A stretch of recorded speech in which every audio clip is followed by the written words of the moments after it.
তুমি আমার রুমে কি করে ঢুকলে তুমি? হাউসকিপিং এখন ম্যানেজারকে ফোন করে কাজ থেকে বার করে দেবো। সরি রতন স্যার, অ্যাকচুয়ালি আপনার রুমের ফায়ার অ্যালার্ম হঠাৎ করে বেজে উঠলো, তাই আমি দেখতে এলাম সব কিছু ঠিক আছে কিনা। আমি দরজাটা নক করেছিলাম কিন্তু আপনি হয়তো ঘুমোচ্ছিলেন তাই খুললেন না, ওই জন্য আমি মাস্টার কি ইউজ করে ভেতরে ঢুকলাম। Are you fine? হ্যাঁ ফাইন, গো।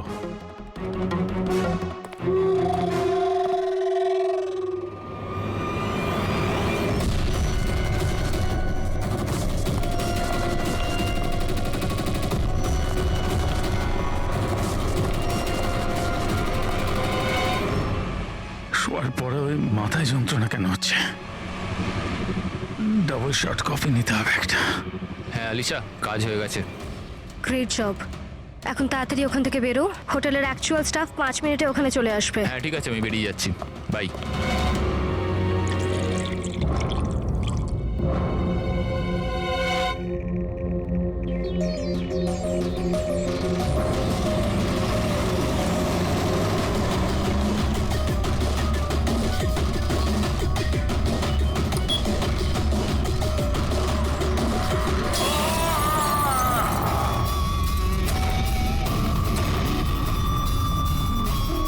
রতন স্যার, রতন স্যার, দরজা খুলুন। রতন স্যার, একটা কাজ কর, মাস্টার কি দিয়ে দরজাটা খোল।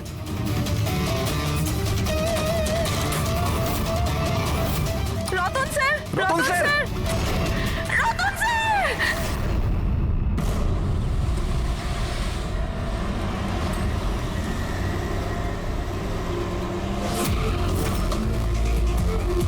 যার খুন হয়েছে তার নাম কি? স্যার রতন বাবু আমাদের রেগুলার কাস্টমার, আর উনি খুব বড় ফিজিসিস্টও ছিলেন। ফিজিসিস্ট? হ্যাঁ স্যার। তার মানে ফিজিক্সে এক্সপার্ট উনি? হ্যাঁ স্যার। কটার সময় হয়েছে এসব?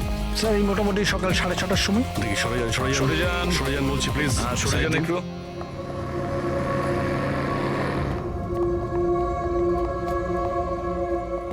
মাই গড,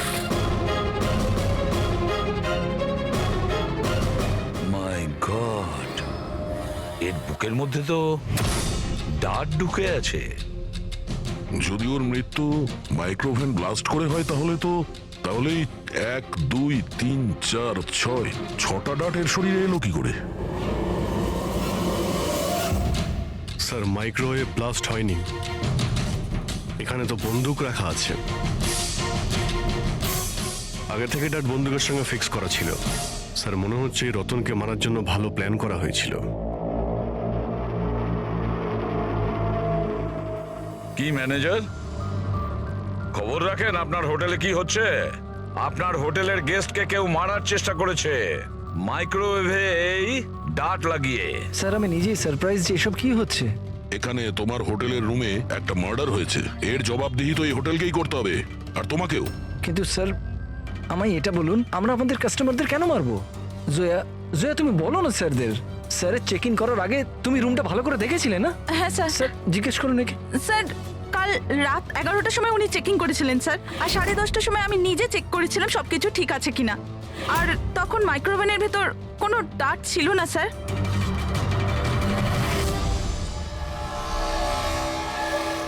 স্যার অর্ধেক খাওয়া পিৎজা স্যার। আরে এটা তো, আচ্ছা আপনাদের এখানে কি বাইরের খাবার অ্যালাউ করা হয়? অ্যালাউড তো সেভাবে নয়, কিন্তু রতন স্যার তো আমাদের রেগুলার কাস্টমার, তাই কোনো স্টাফ বোধহয় হতে পারে। এই স্টাফটা কে ছিল যখন এই পিৎজা রুমের ভেতরে নিয়ে আসা হয়েছিল? হ্যাঁ, কি হলো? আমাদের প্রশ্ন শুরু হতেই তোমরা চুপ করে গেলে। সিসিটিভি ফুটেজ দেখতে চাই, রাত্রি 10:30 থেকে সকাল 6টা পর্যন্ত যা কিছু ঘটেছে সেটা 7.5 ঘন্টার মধ্যেই হয়েছে।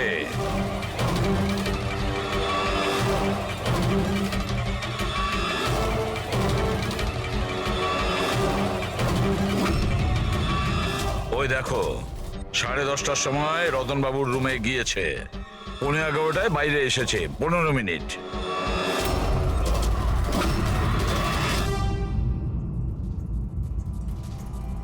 এগারোটা বেজে 11 মিনিটে এই রতন রুমের মধ্যে ঢোকে। একটু ফরওয়ার্ড করো তো।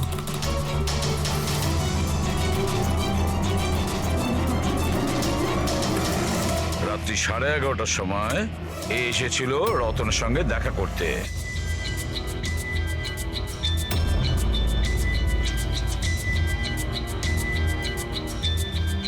আরে 5 মিনিটের মধ্যেই চলে আসলো। দেখে মনে হচ্ছে খুব রেগেও আছে। ইনি কে? স্যার এ অমিত বাবু, রতন বাবুর ভাই। প্রথমবার এসেছিল হোটেলে। রতন বাবু তো দেখাই করতে চাইছিলেন না এনার সাথে, কিন্তু ইনি তো জোর করে রুমে ঢুকে গেছিলেন।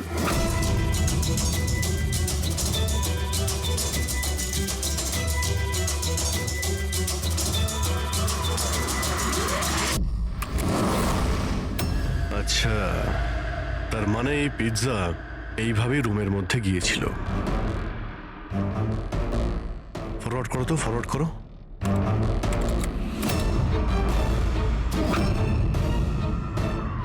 এই বেরোলো, স্টপ।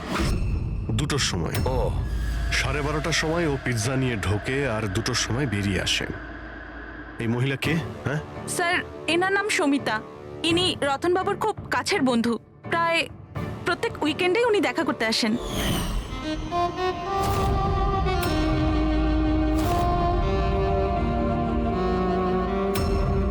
সুমিতা খুব কাছের বন্ধু, রাত্রি 12:30টার সময় আসে পিৎজা নিয়ে। রতনকে শেষ কল কোনো সমিতা নামের মেয়ে করেছিল, আর তার আগে অমিত নামে কেউ। স্যার হ্যাঁ পঙ্কজ, এক সেকেন্ড, এই পাসপোর্টটা দেখুন স্যার। এতে এই ক্যাম্বলির ভিসা লাগানো আছে। দ্বিতীয় এই বম্বে থেকে ক্যাম্বলি যাওয়ার টিকিট।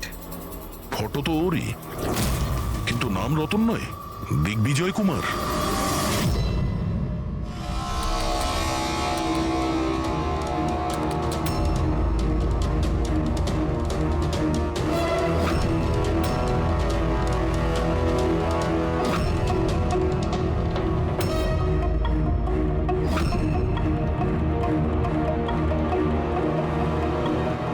সকাল 6টার সময় হোটেলের স্টাফ মেম্বার রতনের রুমে যায় আর 6:30টায় বাইরে আসে। তার মানে রতনের মৃত্যুর আগে।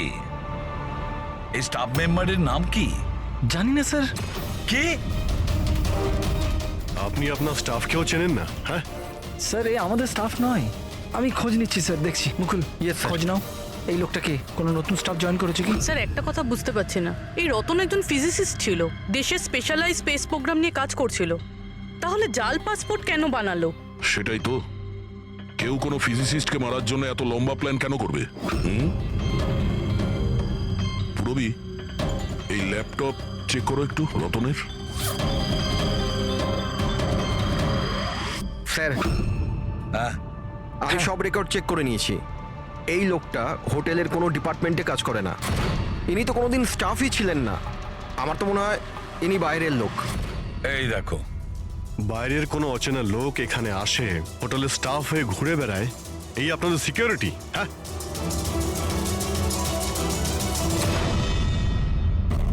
হ্যাঁ পুরবি, কিছু পেলে? হ্যাঁ স্যার, ল্যাপটপ হ্যাক করলাম যখন কিছু সিক্রেট ফাইল পেয়েছি। গুপ্ত ইনফরমেশন রয়েছে দেশের সুরক্ষা সংক্রান্ত। মাই গড, এটা কি? কি হলো? স্যার এই গুপ্ত ইনফরমেশন ও কাউকে বিক্রি করতে চাইছিল। এই দেখুন, এই ডিল রিলেটেড মেল পাঠিয়েছে কাউকে। এই দেখুন, সব আছে। এক্স্যাক্টলি এই গুপ্ত ইনফরমেশনটা কি যেটা রতন বেচতে চাইছিল? স্যার আমাদের দেশের বর্ডারে কতজন সৈন্য রয়েছে, আর্মিদের কাছে কি কি ওয়েপেন আছে, সৈন্যের দল কোন কোন এরিয়াতে আর কোথায় কোথায় রয়েছে, সব ইনফরমেশন রয়েছে। যদি এই ইনফরমেশন কোনো ভুল লোকের হাতে পড়ে যায় তাহলে দেশের সুরক্ষার ক্ষতি হতে পারে। কিন্তু স্যার এই মিলিটারির কনফিডেন্সিয়াল ফাইলও পেল কোথা থেকে? অবভিয়াসলি পঙ্কজ, কোনো সাধারণ লোকের কাছে তো এই ফাইল থাকবে না। এই ক্লাসিফাইড ফাইলস আর এই ডুপ্লিকেট পাসপোর্ট এর দিকেই ইশারা করছে যে এই রতন কোনো ফিজিসিস্ট ছিল না।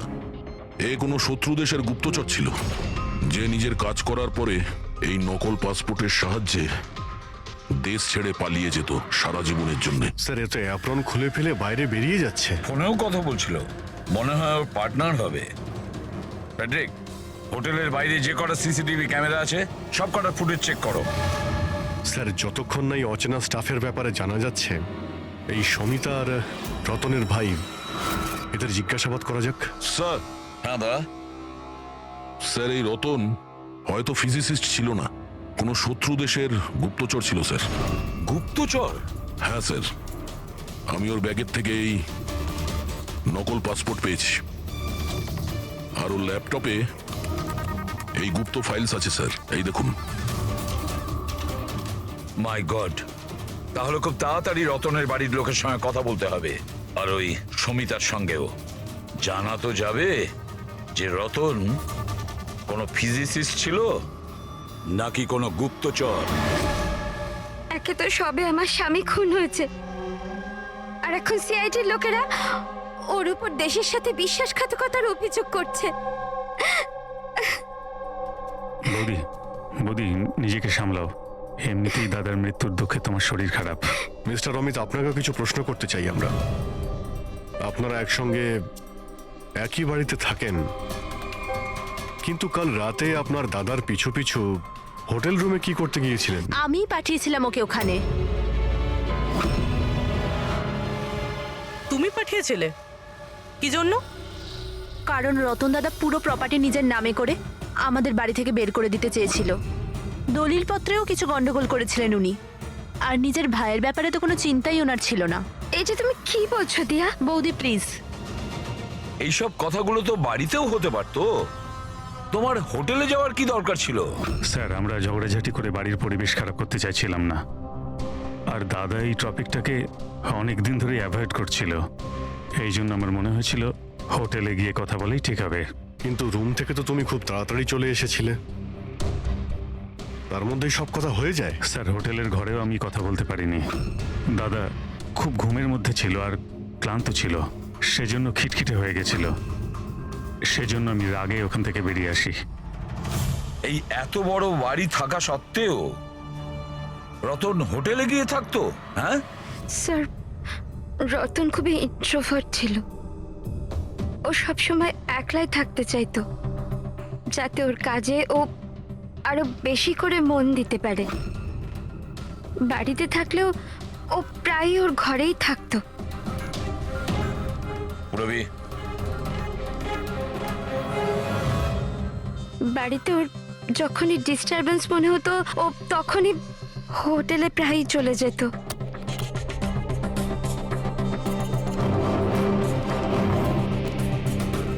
আচ্ছা এই সমিতাকে?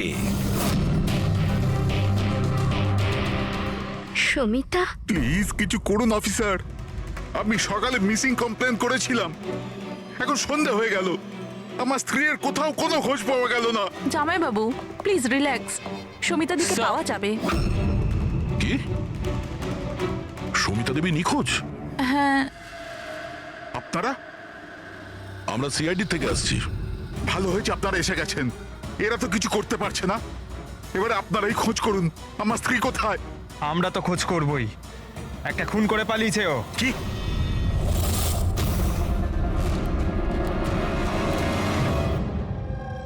যদিও রতন আইনত আমার স্বামী ছিল, আমি ওর ব্যাপারে কিছুই জানতাম না। ও আমার সাথে কিছুই শেয়ার করতো না। ওর জীবনের প্রতিটা মুহূর্ত আমার কাছে রহস্যের চেয়ে কিছু কম ছিল না। এই সমিতাকে আমি কিছুই জানি না, আমি এই নামটাও শুনিনি। এমনকি ও কোথায় থাকে, কি কাজ করে, আমি কিছুই জানি না। এটা ওই হোটেল করিডোরের ফুটেজ। কাল বাড়ি থেকে কোথায় যাবার জন্য বেরিয়েছিল সমিতা? বাড়ি থেকে অফিস যাবার জন্যই তো বেরিয়েছিল, অফিস থেকে বেরিয়ে কোথায় গিয়েছিল কিছুই জানি না। আচ্ছা, কালকে ডিনারে কি খেয়েছিল Ratan? Plane cheese pizza.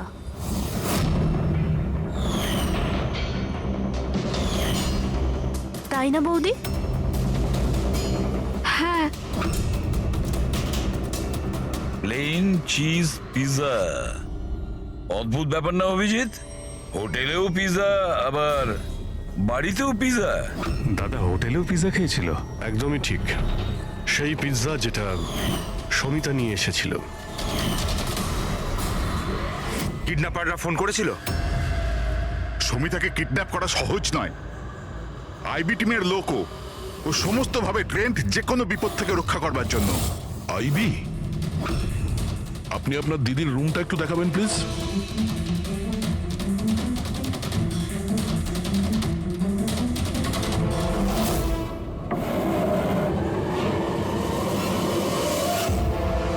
Sir, এটাই হলো দিদির ঘর।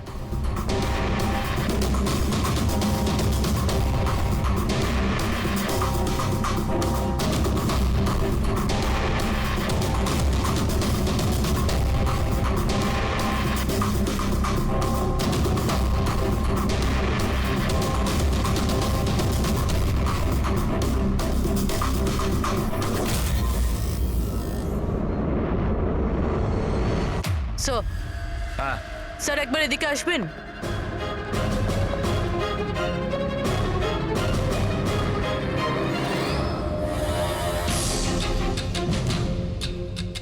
এই দেখো,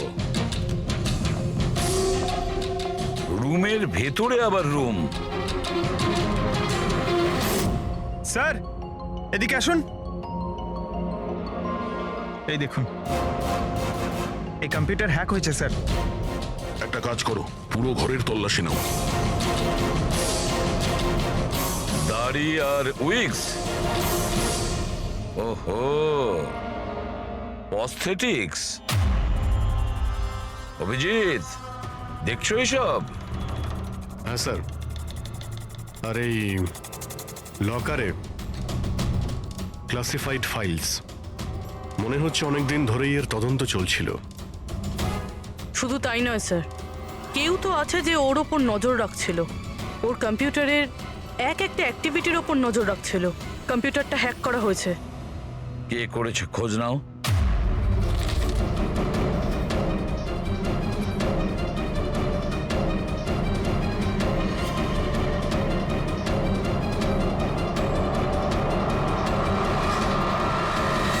এবার কি বলবেন আপনারা এই ব্যাপারে? আপনারা রতনের সঙ্গে একই ছাদের নিচেই থাকতেন, আর এই ব্যাপারে আপনারা জানেনই না। স্যার আমরা কি করে জানবো স্যার? রতনদা তো নিজের ঘরে কাউকে ঢুকতেও দিত না। এমনকি স্যার কাজের লোককেও নয়, পরিষ্কারও স্যার উনি নিজেই করতেন। তাহলে ম্যাডাম, আপনি কি বলতে চাইছেন? হ্যাঁ, এটা তো বেডরুমের ভেতরের ব্যাপার। স্যার, আমি আপনাকে বললাম না, আমি কিছুই জানি না। আরে, এই এই কবে আর কি করে হ্যাঁ দয়া। স্যার, সমিতা বাড়িতে নেই স্যার, ও নিখোঁজ।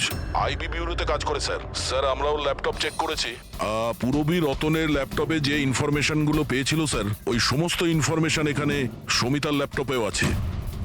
এই ইনফরমেশনটা লিক করে দেশ ছেড়ে পালিয়ে যাওয়ার চিন্তা ছিল। তাহলে দয়া, এই সমিতা আইবিতে চাকরি করত, তার মানে দেশের সমস্ত তথ্য ওর কাছে আগে থেকে ছিল, যেগুলো ও রতনকে দিত, আর রতন সেগুলোকে বিক্রি করত, আর দুজনেই এর থেকে রোজগার করত। হ্যাঁ স্যার, কিন্তু এইবার ও ডবল ক্রস করে দিয়েছে রতনকে। ও ওকে প্রাণে মেরে দিয়েছে আর মেরে এখান থেকে পালিয়ে গেছে। এই সমস্ত ইনফরমেশন জোগাড় করো আর ব্যুরোতে নিয়ে এসো।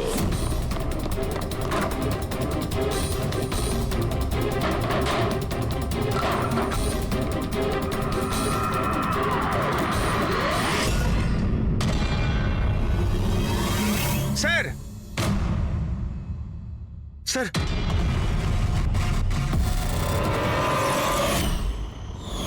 সমিতা? সমিতা! হ্যাঁ দয়া। স্যার, এই বিক্রম আর অঞ্জলি, এদের যে অ্যালাবাইজ আছে ওগুলো আমরা চেক করেছি। যখন খুন হয়েছিল ওই রাতে বিক্রম গ্র্যান্ড রোডে ট্রাফিক জ্যামে ফেসেছিল, আর প্রায় রাত 2টোর সময় বাড়িতে পৌঁছেছে। আর এই অঞ্জলি? স্যার, এই অঞ্জলিও রাত্রির 12টা পর্যন্ত কাজ করেছে, আর প্রায় রাত্রি 1:30টার সময়ও বাড়িতে পৌঁছেছে। দয়া, এসব দেখে মনে হচ্ছে এটা সাধারণ কেস নয়, দেশের সুরক্ষার সঙ্গে জড়িয়ে রয়েছে। স্যার, হ্যাঁ স্যার এই দেখুন স্যার, ঠিক ব্লাস্টের আগে ওই সকাল 6টা সাড়ে 6টা নাগাদ এই লাল গাড়িতে একজন মহিলা বেরিয়েছিল। স্যার হ্যাঁ ওই যে নকল হোটেল স্টাফটা ছিল না, ও তখনই বেরিয়েছে কিন্তু অন্য গেট থেকে। এই দেখুন। রবি, কটা নাগাদ গাড়ি এসেছিল? 6টা নাগাদ। বেরিয়েছে 6:30, মানে আধ ঘন্টা পরে। আচ্ছা, ছবিটা একটু জুম করো তো, দেখি তো একটু। রবি, আমাদের ডেটাবেসে কিছু নাম আর ফেস আছে যারা দেশের ক্ষতি করতে পারে। এটা বেইমান আর গুপ্তচরের লিস্ট। এদের ফেসটা স্ক্যান করো আর ওদের সঙ্গে ম্যাচ করে দেখো। আর পঙ্কজ, আরটিও থেকে জানো যে এই গাড়ি কার নামে রেজিস্টার করা আছে। স্যার, হ্যাঁ, কেসটা কিন্তু ভীষণ কনফিউজিং। কিছুই মাথায় ঢুকছে না যে আসল ব্যাপারটা কি। ফেডরিক, একটা কথা পরিষ্কার যে দেশের সুরক্ষার সঙ্গে যুক্ত, অর্থাৎ যে এই রতন আর সমিতাকে মেরেছে না, সে কোনো সাধারণ ক্রিমিনাল বা অপরাধী নয়। বিষয়টা অন্যরকম। ওহো, হ্যাঁ দয়া, কি হচ্ছে? কিছু পেয়েছো? হ্যাঁ স্যার, পেয়েছি। এই মেয়েটা ছেলেটা ওই লিস্টে নেই স্যার যারা দেশের শত্রু, বরঞ্চ সেই লিস্টে আছে যারা দেশের সঙ্গে বেইমানি করে তাদেরকে ধরে মেরে দেয় স্যার। এরা দুজনেই আইবি অফিসার্স, আলিশা আর ঈশান। এসিপি প্রদ্যুমান, আমি আপনার খুব সম্মান করি, তাই আমি কিছু বলছি না। যদি এই অভিযোগটাই অন্য কোনো অফিসার করতো তাহলে সে এতক্ষণে খুব পস্তাতো। শেখরবাবু, আপনি আইবির হেড, সেই জন্য আপনার এই হুমকি দেওয়া কথা সহ্য হতো না। এসিপি স্যার, আমি হুমকি দিচ্ছি না, আপনার অভিযোগের উত্তরগুলো দিচ্ছি। আপনি খুব সহজে আমাদের ওপর রতন আর সমিতার খুনের অভিযোগ লাগালেন। আপনার কি মনে হয় যে ওরা দেশের শত্রু ছিল তাই আমরা ওদেরকে মেরে দিয়েছি? আমি অভিযোগ করছি না, আমি সরাসরি প্রশ্ন করছি। এই যা কিছু ঘটেছে সেটাই কি সত্যি? দেখুন স্যার, আমরা জানি যে আপনারা জানেন যে এরা দুজন দেশের সুরক্ষার সঙ্গে সম্পর্কিত কোনো ইনফরমেশন শত্রুদের বেচতে যাচ্ছিল। আর এটাও আমরা জানি শেখর বাবু যে যে মুহূর্তে রতনকে খুন করা হয় সেই সময় ঈশান আর আলিশা দুজনেই উপস্থিত ছিল। রতন খুন হওয়ার একটু আগেই ঈশান রতনের রুমে গিয়েছে। সমিতা রতনের রুমে পিৎজা নিয়ে গিয়েছিল, এমন একটা পিৎজা যার মধ্যে অজ্ঞান করার ওষুধ ছিল। হ্যাঁ, তাহলে হতে পারে আপনারা ওকে এমন কিছু বলেছেন যে আমাদের জন্য কাজ করে দাও আর রতনকে মেরে দাও, তাহলে আপনারা ওকে ছেড়ে দেবেন, তাই তো? সেটা নয় আলাদা প্রশ্ন, কারণ তার আগে সমিতাকে মারা হয়েছে তার নিজেরই ঘরে। হ্যাঁ, এটা ঠিক যে আমরা রতন আর সমিতার অবৈধ কাজের ব্যাপারে জানতে পেরে গেছিলাম, আর আমরা সেই জন্য শুধুই ওদের ওপর নজর রাখছিলাম। তবে এমন কোন গল্প শোনাবেন শেখর বাবু যেটাকে বিশ্বাস করা যায়? স্যার, আপনি শেখর স্যারের সাথে এরকম ভাবে কথা বলতে পারেন না। আর তুমিও এসিপি স্যারের সঙ্গে এইভাবে কথা বলতে পারো না। Relax boys. আলিশা, তুমি বলো, তোমরা দুজন ওই দিন হোটেলে কেন গেছিলে? রতনের ল্যাপটপ থেকে সেসব ফাইলসের কপি বানাতে যেগুলো সেদিন শত্রু দেশকে ইমেল করা হয়েছিল, যাতে আমরা এটা জানতে পারি যে আমাদের কোন কোন গুপ্ত ইনফরমেশন ওদের কাছে পৌঁছে গেছে। তাহলে এবার আপনাদের শান্তি হয়েছে তো? আমাদের উদ্দেশ্য শুধুই নজর রাখা ছিল, মারার ছিল না। হ্যাঁ, যদি দরকার পড়ে আর আমাদের কাছে অর্ডার থাকে তাহলে এইরকম দেশের শত্রুদের মারার জন্য আপনাদের মতো লোকের পারমিশনের দরকার নেই। স্যার, আপাতত তো টেনশনের খবর এটাই যে যারাই ওকে মেরে থাকুক না কেন, ওরা দেশের সিক্রেট ইনফরমেশন পেয়ে গেছে, আর ওরা এই ইনফরমেশন যাকে খুশি দিতে পারে, শত্রুদের, মাওবাদীদের অথবা অন্য কাউকে। তবে হ্যাঁ, যদি আমরা ওই মানুষটাকে পেয়ে যাই যে ওদের দুজনকে মেরেছে, যার কাছে দেশের ইনফরমেশনগুলো আছে, তাকে মারবার আগে আমরা এক মুহূর্তও ভাববো না। আর এটা আমরা পুরো বিশ্বাস করি যে আইবি পৌঁছানোর আগে সিআইডি ওখানে পৌঁছে যাবে। এসিপি প্রদ্যুমান, আপনার অফিসারকে এটা বোঝান যে এই সময়টা একে অপরকে চ্যালেঞ্জ করার নয়, বরঞ্চ একসাথে মিলে কাজ করার। শেখরবাবু, দেশের জন্য আপনারা যতটা চিন্তা করেন ততটা চিন্তা সিআইডিরাও করে থাকে। তবে একটা কথা মনে রাখবেন, যতক্ষণ না এই কেসটা সলভ হচ্ছে ততক্ষণ আপনারা ওই বেঈমানের কাছে পৌঁছতে পারবেন না। সুমিতা ওই বিশেষ ইনফরমেশনটা লিক করে রতনকে দিয়েছিল, আর রতন ওই ইনফরমেশনটা কাউকে বিক্রি করতে যাচ্ছিল। কিন্তু তার আগেই রতন তার বেঈমানির কাজটা শেষ করে ফেলুক, কেউ সমিতাকে রতনকে খুন করার প্ল্যানে অংশীদার করে নেয়। আর ওটা যদি ঈশান না হয় তাহলে যেই হোক স্যার ওকে খুব তাড়াতাড়ি খুঁজে বার করতে হবে। আর ওই সমিতাকেও মেরেছে। হ্যাঁ বলো সালুকে। কি কি সালুকে, আবার কি নতুন শুরু করলে? কেন? যখন আমরা নিজেদের চোখে ওই সিসিটিভি ফুটেজে দেখলাম রাত্রি 12:30টার সময় সমিতা ওই হোটেলে ছিল, আর তুমি বলছো যে ওটা সমিতা ছিল না, তাহলে ওটা কে ছিল? রতনের মৃত্যু কি করে হয়েছে? রতনের মৃত্যু হয়েছে বিষের কারণে। ওই যে ডাটটা আমরা রতনের বডি থেকে পেয়েছিলাম তাতে এত ভয়ঙ্কর বিষ লাগানো ছিল যে সেকেন্ডই রতনের মৃত্যু হয়েছে। আর স্যার পয়েন্ট নাম্বার 2, এই মাইক্রোওয়েভে ডার্ট ফিক্স করার জন্য খুনি অনেক সময় পেয়েছে, কারণ এই ওষুধ মেশানো পিৎজা খাওয়ার জন্য ও একেবারে বেহুশ হয়ে পড়েছিল। বস, যে নেশার ওষুধটা পিৎজা পাওয়া গেছিল সেই নেশার ওষুধটা আমরা রতনের পেটে পেয়েছি। হ্যাঁ, পুরো ইনগ্রেডিয়েন্টসটা আমরা ভালো করে চেক করতে পারিনি, কিন্তু ঠিক আছে সালুকে, আমি সবকিছু মেনে নিলাম। আগে এটা বলো, এই সব কিছুর পেছনে সমিতার ওখানে হোটেলে থাকা না থাকার কি কানেকশন আছে? সেটাই বলছি বস।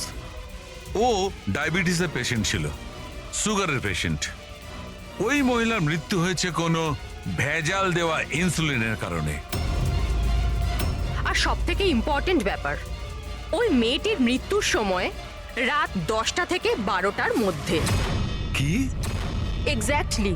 তাই 12টার মধ্যে যদি ও মারা গিয়ে থাকে, 12:30টার সময় ওকে হোটেলে কি করে দেখতে পাওয়া গেল?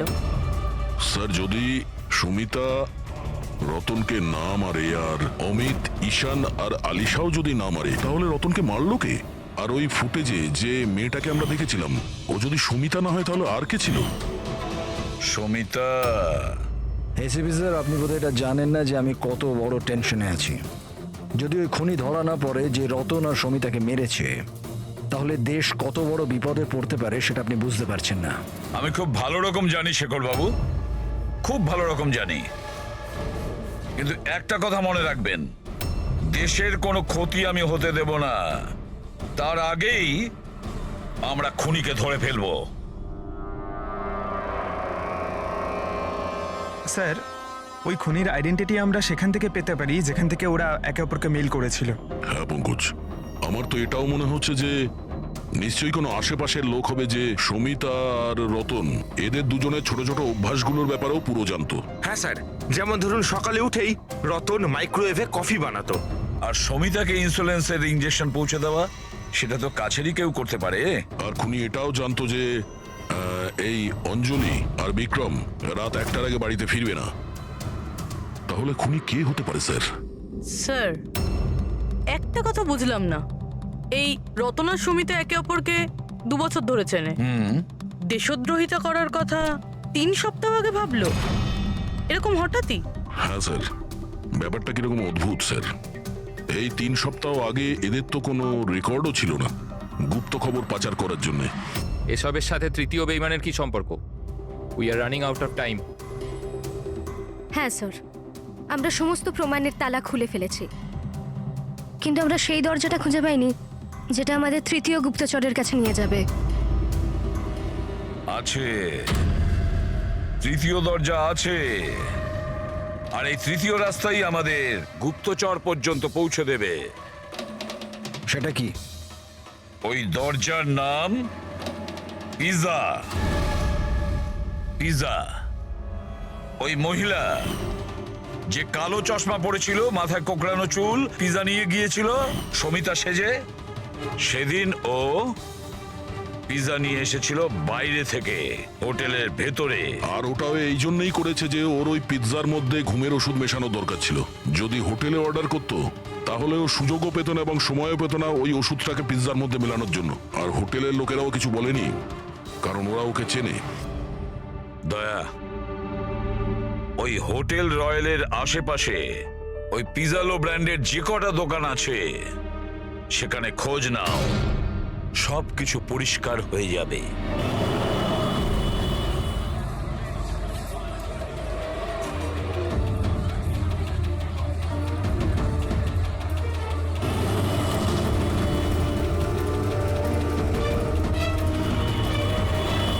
হ্যাঁ স্যার, কাল রাত 12:15টার সময় কেউ তো একজন এসেছিল পিৎজা নিতে, কিন্তু কোনো মেয়ে তো আসেনি, একটা ছেলে এসেছিল।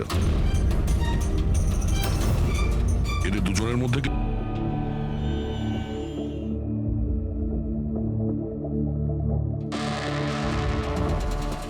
ব্যাপারটা কি? সারিকা, প্লিজ এদিকে এসো। ইয়েস, সারিকা, এই দুটো স্লাইডসেই পিৎজা স্যাম্পল আছে। এটাতে ওইটা আছে যেটা ওর পেট থেকে পেয়েছি। এটা হচ্ছে পিৎজা সেই টুকরোটা যেটা অ্যাকচুয়াল টেবিলে রাখা ছিল। একটু দেখো দুটো। স্যার এটাই তো অবভিয়াস যে এই পিৎজাটা খেয়েই রতন বেহুশ হয়ে পড়েছিল। এতে দেখার কি আছে? Do you think I am fool? না না, আমি সেটা না বলতে। নাকি কোনো কারণ আছে তাই তো তোমাকে দেখাচ্ছি। প্লিজ দেখো না। Sir, just sit. হ্যাঁ হ্যাঁ স্যার, দেখছি। অন্যটা দেখো।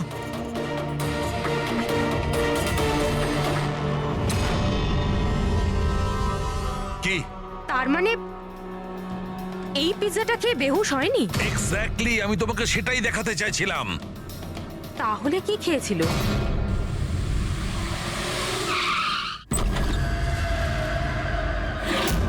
বিক্রম? বিক্রম? বিক্রম? এর কি হলো? এই বিক্রম, ফ্রেডি, তাড়াতাড়ি অ্যাম্বুলেন্সে ফোন করো। এই কোন জিনিসের দিকে ইশারা করছে? ফোনে?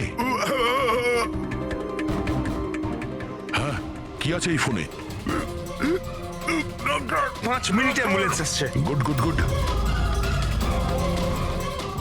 সুরিতা আর রতন একসাথে? স্যার ফটো দেখে তো মনে হচ্ছে ওরা একে অপরকে খুব ভালোবাসে। 1 মাস আগের ফটো। দুজনে প্রেম করতো না গুপ্তচর ছিল?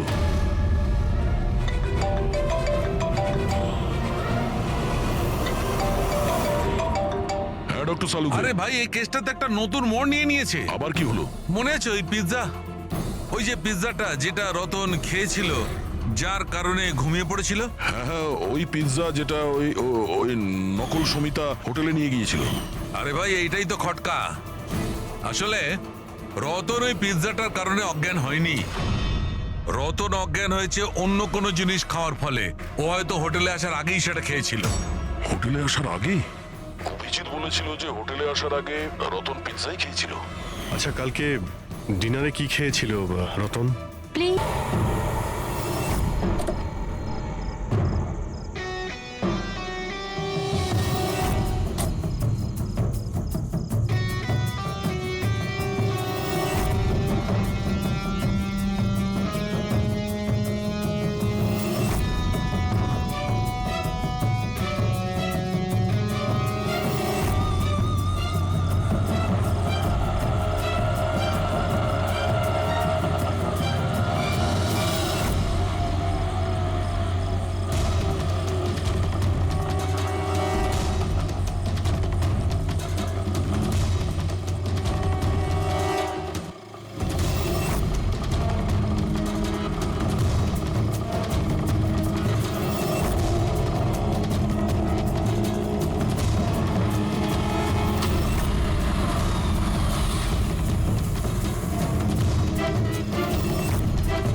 জেসমিন, তুমি এখানে কি করছো? এনারা আমাকে কিছু ইনফরমেশন নিয়ে আসতে বলেন। আমি কিছু জানতামই না ওই ইনফরমেশনের ব্যাপারে। এনারা আমাকে বলেন যদি আমি না আসি তো তো এনারা আমাকে মেরে দেবেন। এই জন্য আমি এখানে এলাম। তোমরা কারা? আমাদের তিনজনকে এখানে এভাবে ঠকিয়ে আনার মানে? দেশকে যাতে কেউ ঠকাতে না পারে সেই জন্য আমাদের কখনো কখনো আসামিদের ঠকাতে হয়। IB win. আপনারা তারাই না যারা রতন দাদাকে মেরেছেন? রতনকে কে মেরেছে আর কি মারেনি সেই সত্যটা খুব তাড়াতাড়ি সামনে আসবে, কিন্তু দিয়া, অমিত, আরও একটা সত্যি সামনে আসা বাকি। সেটা কি? সেটা হলো যে তোমাদের দুজনের এটা জানা উচিত যে তোমরা একটা দেশদ্রোহীর সাথে থাকছো, তাই না জাসমিন?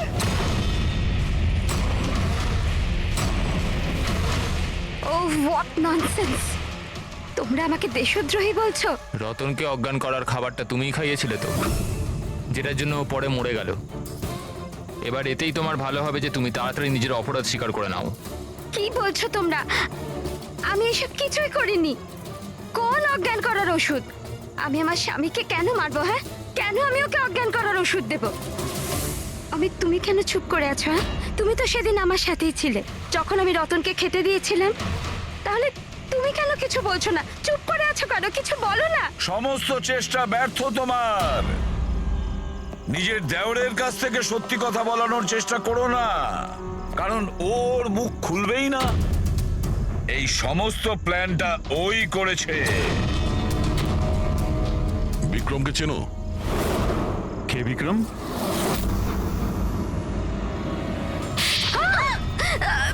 অমিত, আপনারা এদিকে আসুন। সেই বিক্রম যাকে সুমিতার রতনের এক্সট্রা ম্যারিটাল অ্যাফেয়ার সম্পর্কে তুমি জানিয়েছিলে আর কিছু ফটোও পাঠিয়েছিলে হ্যালো মেসেঞ্জারে। এই দেখো, ডিসপ্লে পিকচারে তোমার মুখ আছে। কিছু মনে এলো? এটা কি? এই সুমিতার রতনের ফটোগ্রাফস বিক্রমকে হ্যালো মেসেঞ্জারে জেসমিন পাঠায়নি, অন্য কেউ পাঠিয়েছে। অমিত? দেশের ক্ষতি করার আমার কোনো উদ্দেশ্য ছিল না স্যার। এই যে বিশ্বাসঘাতক গুপ্তচর যে অ্যাঙ্গেলটা, এই সব কিছু আমার গেম প্ল্যান ছিল, যাতে আমি আইনকে ভুল বোঝাতে পারি। পুরো ব্যাপারটা ডিটেলে বলো। এইসব তুমি কেন করতে গেলে? স্যার, এই সব কিছু একটা গেম প্ল্যান ছিল, যাতে রতনের মৃত্যুর অভিযোগ আমার ওপর না আসে আর সমিতার মৃত্যুর অভিযোগ বিক্রমের উপর না যায়। সেজন্য আমি বিশ্বাসঘাতক গুপ্তচরের গল্প পেতেছিলাম। কিন্তু রতনকে মারতে কেন চাইছিলে তুমি? হ্যাঁ, ও আমাকে আর দিয়াকে এই বাড়ি থেকে বাইরে বার করে দিতে চাইছিল। যদি এটা ও করে দিত আমি তাহলে কিচ্ছু করতে পারতাম না। কিন্তু আমার ভাগ্য ভালো ছিল যে সেই সময় আমি রতন আর সমিতার লাভ অ্যাফেয়ারের ব্যাপারে সবকিছু জানতে পারি। আর তখনই আমি এই সমস্ত প্ল্যানটা বানাই। আমি সমিতার হাজবেন্ড বিক্রমকে তার বউয়ের বিশ্বাসঘাতকতার প্রমাণ দিই। রাত তো এত হচ্ছে আমার যে মনে হচ্ছে ওকে ডিভোর্স দিয়ে দিই, কিন্তু কি করি? তাতে তো আমারই লোকসান। যদিও আমাকে ছেড়ে দেয় তো আমি নিজেই পথে বসে যাব। তাহলে ডিভোর্স দিও না, তার থেকেও বড় কিছু ভাবো। মেরে ফেলবো ওকে। তারপর আমি আর বিক্রম রতন আর সমিতার কম্পিউটারে ওদের নামে ইমেল অ্যাকাউন্ট বানাই। রতনের নামের ইমেল আমি পাঠাতাম আর সমিতার নামের বিক্রম। ওই রাতে হোটেলে বিক্রমই সমিতা সেজে গিয়েছিল। যখন ও ঘরের ভেতর ঢুকেছিল তো ও দেখলো যে রতন গভীর ঘুমের মধ্যে আছে। ব্যাস, তারপর ও মাইক্রোওভেনে ডার্ট ফিট করলো, একটু পিৎজা খেলো, নেশার ওষুধ মেশালো আর তারপর ঘর থেকে চলে গেল। আর সমিতাকে ওই বিষাক্ত ইনসুলেশন তুমিই দিয়েছিলে তো? হ্যাঁ, হোটেল যাওয়ার আগে আমি সমিতার বাড়ি গিয়েছিলাম। হ্যাঁ বলুন, আপনি কে? তোমাকে মুক্তি দিতে এসেছি। মানে? দুজন লোককে ভালোবাসা তো ভালো কাজ নয় সমিতা দেবী। হোটেলের রুমে রতনের সঙ্গে কেন দেখা করতে গিয়েছিলে? কারণ তুমি তো অনেক আগে থেকে এসব প্ল্যান করে রেখেছিলে। ও আমাকে বাড়ি থেকে বার করে দিতে চেয়েছিল ঠিকই, কিন্তু ছিল তো আমারই দাদা। শেষ সাক্ষাৎ তো দরকার ছিলই। আর এই সব কিছুই আমাকে আমার প্ল্যানে সাহায্য করেছে। আমি বিক্রমকে আগে থেকে ইনফর্ম করে দিই যে রতন ঘুমের ঘরে আছে আর কিছুক্ষণের মধ্যে শুয়ে পড়বে। আর তুমি ভাবলে যে সিসিটিভি ফুটেজও অনেক লোক দেখবে, আর তার মধ্যে যদি তোমাকে দেখা যায় কেউ সন্দেহ করবে না।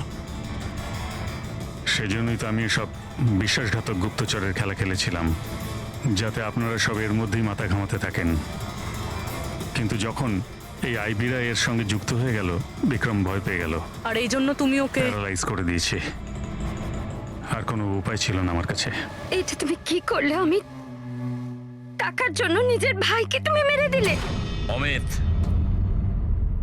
সম্পত্তি আর টাকার লোভে তুমি তোমার আপন ভাইকে খুন করে দিয়েছো।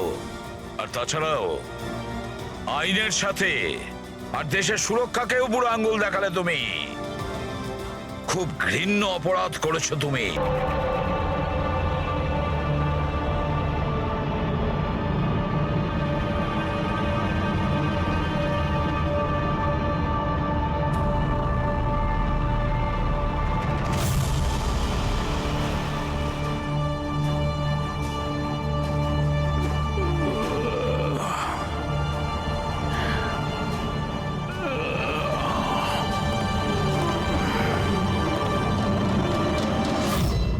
কে তুমি? আমার রুমে কি করে ঢুকলে তুমি? হাউসকিপিং, এখন ম্যানেজারকে ফোন করে কাজ থেকে বার করে দেবো। সরি রতন স্যার, অ্যাকচুয়ালি আপনার রুমের ফায়ার অ্যালার্ম হঠাৎ করে বেজে উঠলো, তাই আমি দেখতে এলাম সব কিছু ঠিক আছে কিনা। আমি দরজাটা নক করেছিলাম কিন্তু আপনি হয়তো ঘুমোচ্ছিলেন তাই খুললেন না, ওই জন্য আমি মাস্টার কি ইউজ করে ভেতরে ঢুকলাম। Are you fine? হ্যাঁ ফাইন, গো।